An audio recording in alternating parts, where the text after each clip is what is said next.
Good morning, everybody. It is our last reading of the week.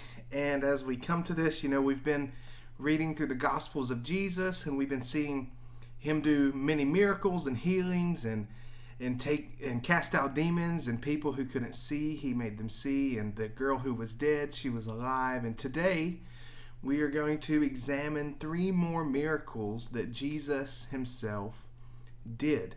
And so our reading today is Mark chapter 6, verses 30 through 56. Mark 6, verses 30 through 56. And in this passage, in these verses here, we see 3 consecutive miracles that happen back to back to back. And so we're going to look at each one. The first miracle is what is known as Jesus feeding the 5,000. So the apostles came to Jesus and they were going away to rest for a while, but it says they couldn't find anywhere to rest because everywhere Jesus went, they would recognize him and crowds would follow him because of what they had seen him done, or what they had seen him do. And so it says that now many saw them going and recognized them, and they ran there on foot from all the towns, and he went ashore and he saw a great crowd. And he had compassion on them because they were like sheep without a shepherd. Remember, he said this yesterday in our reading in the book of Matthew in chapter 9. After he had healed the people, it said he went out and he was healing everyone that he could because he saw that they were like a sheep without a shepherd. And this shows us, first of all, Jesus is the good shepherd. He is the one to follow. He is the one to model our lives after. He's the one to put all of our hope and all of our trust in. And so these people formed in a great crowd, and he told his disciples to send them away and to go buy them something to eat. And he said, give them something to eat. And they said to him, shall we go buy 200 denarii worth of bread and give it to them?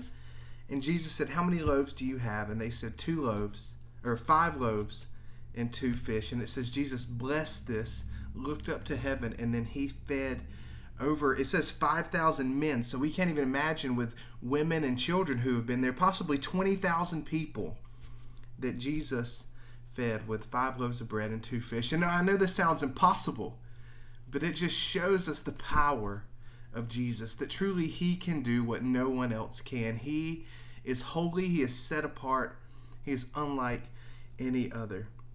And so they eat, and immediately he tells his disciples to get into a boat and go to the other side to Bethsaida, and then he dismisses the crowd. And it says after they left, he looked and he could see out on the sea that his disciples were struggling to get across the sea, that there was a lot of wind, there were storms. It says they were making headway painfully, for the wind was against him.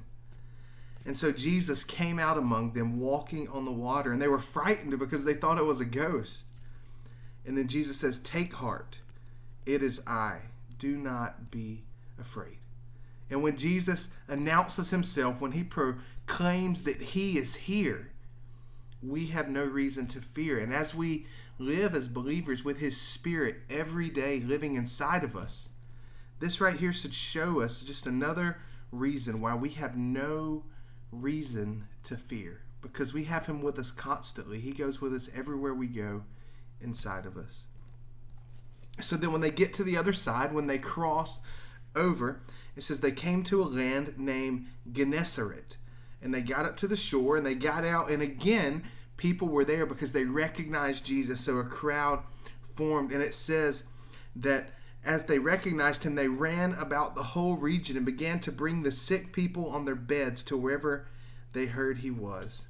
And wherever he came, in villages, cities, or countryside, they laid the sick in the marketplaces and implored him that they might even touch the fringe of his garment. And as many as touched him were made well. Here again we see Jesus healing people. And I think in these 3 different passages we see the common theme of Jesus' power, of his majesty, that he can do what may seem impossible, that no other human could do. But from this last story, there's another application that I want us to look at. And that is that if we care about people, if we truly care about people, we need to take them to Jesus. These people had others that were sick, and they would take them on their beds to wherever he was. But we look around at people in this world who are dying and who are headed to a sinner's hell, and the only thing and the best thing we can do for them if we truly love them, is take them to Jesus. Tell them about Jesus. Show them with your life who Jesus is. Tell them how he's changed your life. Introduce them to the gospel so that they may be saved. And so I hope you're able to read today Mark chapter 6, verses 30 through 56, as we look at some more miracles of Jesus and just are in awe of his power and all that he can do. So I hope that you have a great day. Hope you have a great weekend. We will be online again this Sunday, so be sure to check our Facebook or YouTube page for Brother Josh's sermon as we continue throughout the year of the Word. Today we are reading Mark 6, 30 through 56. Hope you have a great day.